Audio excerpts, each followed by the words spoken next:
आज की इस वीडियो में आपको एसएससी जेईई की जो वैकेंसी आई है उसको कैसे ऑनलाइन अप्लाई करना है, इस वीडियो में आपको स्टेप बाय स्टेप करके डिटेल्स में दिखाने वाला हूँ, बताने वाला हूँ। तो वीडियो को एंड तक जरूर देखते रहिएगा, जिनसे कि सभी कुछ आपको पता लगने वाला है। अगर आप इसके बारे में डिटेल्स में नहीं जानते हैं तो इसके बारे में मैंने डिटेल्स में वीडियो बना दिया हूँ कि इसमें कितनी नंबर ऑफ वैकेंसी है, कौन कौन अप्लाई कर सकता है, कैसे इसको अप्लाई करना है, क्या लास्ट डेट है, सभी कुछ के लिए एक डिटेल वीडियो मैं अपने चैनल पर बना दिया हूँ। तो आप उसको वीडियो को देख लीजिए। उसका जो लिंक है वीडियो के डिस्क्रिप्शन या कमेंट सेक्शन के पिन कमेंट में मैं दे दूंगा, तो उसको पहले देख लीजिए। उसके बाद आप इसको अप्लाई कर लीजिएगा। डिप्लोमा बीटेक दोनों वाले अप्लाई कर सकते हैं। फ्रेशर कैंडिडेट बिल्कुल यहाँ पर एलिजिबल है। अगर आप एपेयरिंग भी है तो भी यहाँ पर अप्लाई कर सकते हैं। बहुत सारे ऐसे कैंडिडेट होते हैं जो डिप्लोमा या बीबीटेक के फाइनल ईयर या सेमेस्टर में होते हैं, वो लोग भी इसमें एलिजिबल होते हैं, अप्लाई कर सकते हैं। तो चलिए डिटेल में डिस्कस करते हैं और बताते हैं आपको स्टेप बाय स्टेप करके। अभी तक वीडियो को लाइक नहीं किया तो जरूर से लाइक कर दीजिएगा और चैनल को भी सब्सक्राइब करके रखिएगा, जिनसे कि इसी तरह की जो भी सारी हेल्पफुल वीडियोज आती रहती है इस चैनल के माध्यम से आपको मिलती रहती है। सबसे पहले आपको एसएससी के ऑफिशियल वेबसाइट पर आ जाना है। उसका जो लिंक है मैं वीडियो के डिस्क्रिप्शन में दे दूँगा, अप्लाई ऑनलाइन का। तो उस लिंक पर क्लिक करोगे तो आप यहाँ पर आ जाओगे। यहाँ पर आने के बाद आपको अपना, अगर आप पहले से रजिस्ट्रेशन कर रखे होंगे तो यहाँ पर लॉगिन कर लीजिए। आपको सिंगल टाइम रजिस्ट्रेशन करना होता है एसएससी की वेबसाइट पर। अगर आप लोग रजिस्ट्रेशन नहीं किए हैं तो यहाँ पर आपको न्यू यूजर रजिस्ट्रेशन का ऑप्शन दिख रहा है, आपको इस पर क्लिक करना होगा। इस पर जैसे क्लिक करोगे तो आपको बेसिक डिटेल्स यहाँ पर आपको डालने होंगे। अगर आप आधार कार्ड डालना चाहते हैं तो यहाँ पर यस करके आप यहाँ पर आधार नंबर डालिए। उसके बाद यहाँ पर वेरीफाई कीजिए। उसके बाद यहाँ से आप अपना आईडी अगर कोई सिलेक्ट करना चाहते हैं, आधार कार्ड अगर नहीं देना चाहते हैं तो यहाँ पर दूसरा कोई आईडी दे सकते हैं। उसके बाद यहाँ पर आपको अपना नाम डालना है, वेरीफाई नेम। उसके बाद यहाँ पर आपको आपका जो भी फादर्स नेम है, जो भी आपका सर्टिफिकेट के अनुसार हो, सभी कुछ डिटेल्स यहाँ पर आपको फिल कर देने हैं। और उसके बाद यहाँ पर आपको सेव पर क्लिक कर देना है। उसके बाद यहाँ पर आपको नेक्स्ट ऑप्शन आएगा, जिसमें कि और भी सारे एडिशनल डिटेल्स आपसे मांगे जाएंगे, कॉन्टैक्ट डिटेल्स। तो सभी को डाल करके आगे डिक्लेरेशन का फॉर्म होगा, सभी को चेक बॉक्स करके आगे कर दीजिएगा। तो आपका जो रजिस्ट्रेशन है यहाँ पर सक्सेसफुल हो जाएगा। उसके बाद कोई वैकेंसी आएगी एसएससी की तरफ से तो आपको फिर से रजिस्ट्रेशन करने की ज़रूरत नहीं पड़ेगी, बस लॉगिन कीजिए और अप्लाई कीजिए। तो मैं समझता हूँ कि आप रजिस्ट्रेशन कर लिए होंगे या आपके पास ऑलरेडी होगा, तो आप अपना रजिस्ट्रेशन नंबर और पासवर्ड कैप्चा डाल करके यहाँ पर लॉगिन कीजिए। जैसे ही आप लॉगिन करोगे इस तरह का इंटरफेस आएगा। इसमें आपको सबसे ऊपर में अभी junior engineer civil mechanical electrical examination 2023 का यहाँ पर आपको नोटिफिकेशन दिख जाएगा। यहीं पर आपको बगल में अप्लाई का ऑप्शन दिखेगा, इस पर आपको क्लिक करना है अप्लाई करने के लिए। अगर आप प्रिंट करना चाहते हैं तो यहाँ पर प्रिंट कर सकते हैं। पेमेंट का स्टेटस या पेमेंट करने के लिए इस पर क्लिक कर सकते हैं। पेमेंट का स्टेटस चेक करने के लिए यहाँ पर क्लिक कीजिएगा और एप्लीकेशन स्टेटस चेक करने के लिए यहाँ पर क्लिक कीजिएगा। और इनकेस अगर आप पेमेंट करते हो और अगर आपका पेमेंट जो है फेल्ड हो जाता है किसी कारणवश, तो आपको दोबारा पेमेंट नहीं करना है, आपको वेट कर लेना है। या आपको या डबल वेरिफिकेशन और पेमेंट पर जैसे क्लिक करोगे तो अगर आपका जो पेमेंट है वो आपके अकाउंट से डेबिट हुआ रहेगा तो आपका जो यहाँ पर पेमेंट स्टेटस है वो सक्सेसफुल हो जाएगा। तो आपको इस केस में अगर आपका पेमेंट जो एरर हो जाता है, आपको पेमेंट कट जाएगा और एरर आ जाएगा, तब आपको ये डबल वेरिफिकेशन पेमेंट पर क्लिक करना है। अदरवाइज आपका फर्स्ट बारी में ही अगर पेमेंट सक्सेसफुल आ जाता है स्टेटस में, तब आपको कुछ नहीं करना है। तो यहाँ पर आपको अप्लाई करने के लिए अप्लाई वाले बटन पर आपको क्लिक करना है। जैसे इस पर क्लिक करोगे इस तरह का इंटरफेस आएगा। इसमें आपको बेसिक से डिटेल्स आपसे मांगे जाएंगे, जो कि बहुत सारे डिटेल्स यहाँ पर ऑलरेडी फिल होंगे, जो कि आप लोग रजिस्ट्रेशन करते टाइम दिए होंगे। जो आपको यहाँ पर डालना है, सबसे यहाँ पर स्टार्टिंग 15 नंबर से होगा, जो कि आपको अपना सेंटर का प्रेफरेंस यहाँ पर डालना है। तो यहाँ पर सेंटर 1 में जो भी आप चाहते हैं कि नज़दीक में जहाँ पर आपका नियरेस्ट सेंटर हो या जहाँ पर आप देना चाहते हैं, यहाँ से इसको सेलेक्ट कर लीजिएगा। ध्यान रखिएगा, अगर आप जो यहाँ पर आपका एग्जामिनेशन सेंटर सेलेक्ट करते हो तो उसी रीजन में आपको दूसरा या तीसरा एग्जामिनेशन सेंटर सेलेक्ट करना होगा। तो यहाँ पर अपने अनुसार से जो भी आपका नियरेस्ट लोकेशन हो वहाँ पर आप डालिए।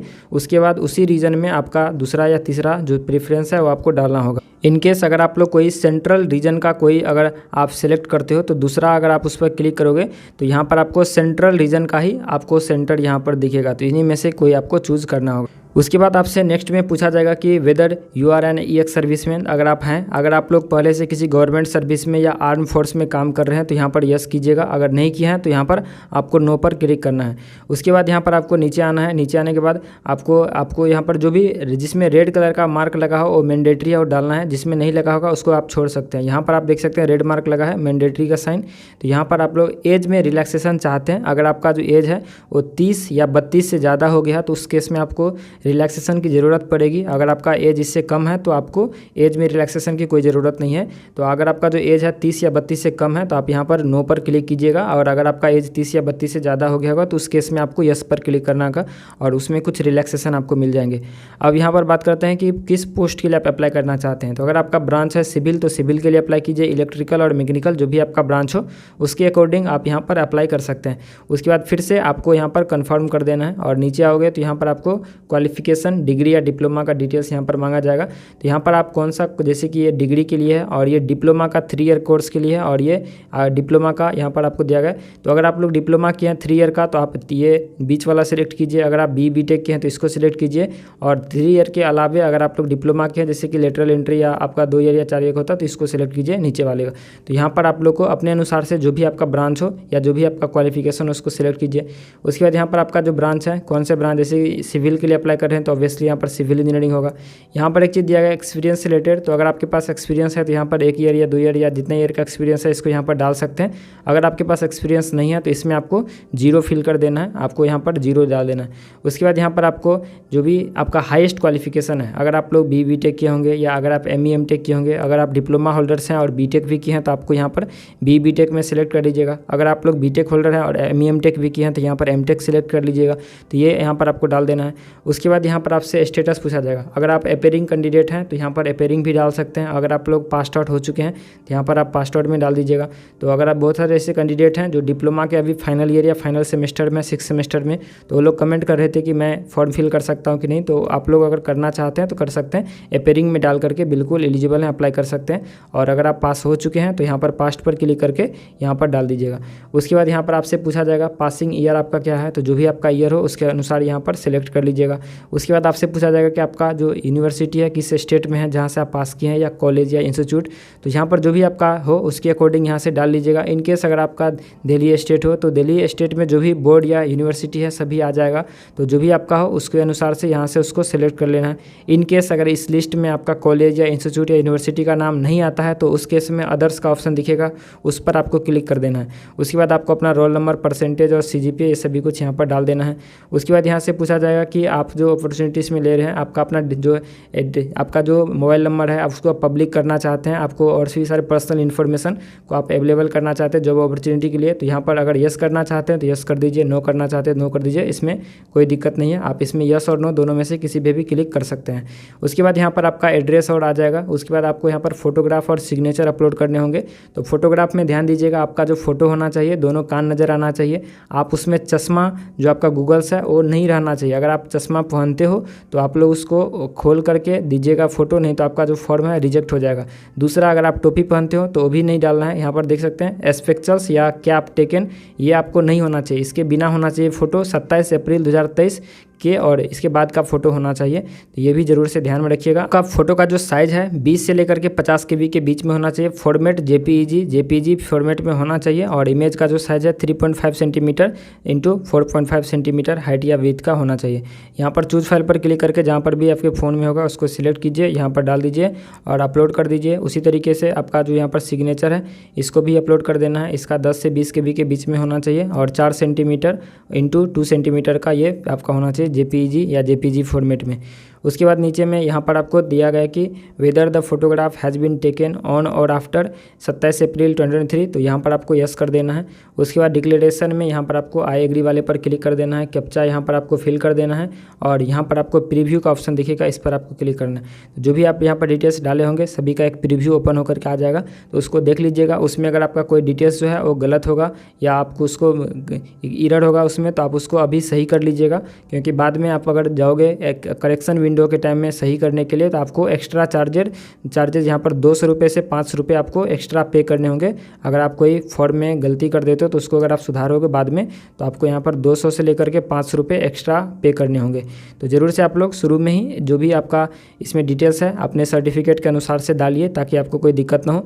डेट ऑफ बर्थ को आपको मैच कराना है। आपका जो भी 10th का जो सर्टिफिकेट है उसमें जो आपका डेट ऑफ बर्थ है सेम आपको यहाँ पर फॉर्म में डालिएगा। अगर मैच नहीं होता है, अगर फॉर्म भरने में आप गलत डेट ऑफ बर्थ डाल देते हो तो आपका जो बाद में फॉर्म है वो रिजेक्ट कर दिया जाएगा। तो ये सभी इंपॉर्टेंट पॉइंट थे जो कि आपको ध्यान रखना है। फॉर्म भरते टाइम कोई गलती नहीं करनी है और प्रीव्यू करके आपको जो भी डिटेल्स दिख रहा है उसको आपको देख लीजिए और उसके बाद सबमिट का ऑप्शन आएगा, उस पर आपको क्लिक कर देना। जैसे प्रीव्यू वाले ऑप्शन पर क्लिक कीजिएगा तो इस तरीके का आपका एप्लीकेशन का प्रीव्यू आ जाएगा। तो इसमें सभी डिटेल्स यहाँ पर आपको देखने के लिए मिलेगा, तो इसको आप चेक कर लीजिएगा, देख लीजिएगा कि सभी कुछ यहाँ पर सही है कि नहीं है। उसके बाद यहाँ पर एक्सपीरियंस वाला जो पॉइंट था उसमें अगर आप यहाँ पर कुछ नहीं भी डालोगे तो भी आपको कोई दिक्कत नहीं होगा, आप उसको खाली भी छोड़ सकते हैं। इनकेस अगर आपका जो एक्सपीरियंस है 2 ईयर से ज़्यादा होगा तो वहाँ पर आप मेंशन कर दीजिएगा। उसके बाद यहाँ पर आपको सभी कुछ देख लेना है और नीचे में अगर आपको एडिट या मॉडिफाई का ऑप्शन दिख रहा होगा, अगर कोई मिस्टेक या एरर है आपके फॉर्म में तो आप यहाँ पर एडिट एंड मॉडिफाई पर क्लिक करके आप इसको देख लीजिएगा। इनकेस अगर आपका सभी कुछ सही है तो आपको यहाँ पर सबमिट वाले ऑप्शन पर क्लिक कर देना है, तो आपका जो एप्लीकेशन फॉर्म है वो सबमिट हो जाएगा। उसके बाद आपको पेमेंट करने का ऑप्शन आ जाएगा। पेमेंट वाले ऑप्शन पर जैसे क्लिक कीजिएगा तो आपको पेमेंट गेटवे का ऑप्शन आ जाएगा, जिसमें आप debit card, credit card, net banking, QR code किसी माध्यम से पेमेंट कर सकते हैं। और जैसे आपका पेमेंट सक्सेसफुल होगा तो आपको वहाँ पर दिखा जाएगा पेमेंट स्टेटस में सक्सेसफुल। इनकेस अगर आपका पेमेंट सक्सेसफुल नहीं होता, एरर आ जाता है या कुछ आपका पेमेंट स्टेटस में सक्सेसफुल या इनकम्प्लीट दिखाता है, तो आपको डबल वेरिफिकेशन का जो ऑप्शन दिख रहा है उस पर एक बार आपको क्लिक कर देना है। और जैसे इस पर क्लिक करोगे तो आपका जो फॉर्म का जो अगर आपका अकाउंट से पैसे डेबिट हुए होंगे तो वहाँ पर आपका जो पेमेंट स्टेटस है वो सक्सेसफुल दिखने लगेगा। तो ये चीज़ SSC की तरफ से दिया गया, जो कि अच्छा है। बहुत सारे वेबसाइट्स में ऐसे होते हैं कि आप पेमेंट कर देते हो और आपका जो पेमेंट है वो डेबिट हो जाता है आपके अकाउंट से, लेकिन यहाँ पर स्टेटस में दिखा रहता होता है कि इनकम्प्लीट या नहीं पेमेंट हुआ है या पेंडिंग। लेकिन SSC की वेबसाइट पर डबल वेरिफिकेशन का पेमेंट दिया है, तो उस पर जैसे क्लिक करोगे तो अगर आपके अकाउंट से पैसे डेबिट हुए होंगे तो यहाँ पर सक्सेसफुल का मैसेज आपको तुरंत शो हो जाएगा। 24 से 48 घंटे आपको वेट कर लेने होंगे और फिर से आप यहाँ पर देख लीजिएगा। अगर इनकेस अगर आपका पेमेंट सक्सेसफुल नहीं होता है, आपको मोस्ट ऑफ केस में पेमेंट सक्सेसफुल हो ही जाता है। तो ये था डेमो जो कि मैंने आपको डिटेल्स में बताया। आई होप आप इसको समझे होंगे। वीडियो कैसा लगा कमेंट सेक्शन में जरूर बताइएगा, और अगर वीडियो अच्छा लगा हो जरूर से एक लाइक कर दीजिएगा। चैनल को भी सब्सक्राइब करके रखिएगा, जिनसे कि जो भी सारी वैकेंसीज आते रहते हैं इस चैनल के माध्यम से आपको आगे भी मिलती रहेंगी, और हेल्पफुल वीडियो जो भी होंगी इस चैनल के माध्यम से आपको मिलती रहेंगी। मिलते हैं नेक्स्ट वीडियो में, तब तक के लिए शुक्रिया और थैंक यू। वीडियो को जरूर से लाइक शेयर सब्सक्राइब कर दीजिएगा।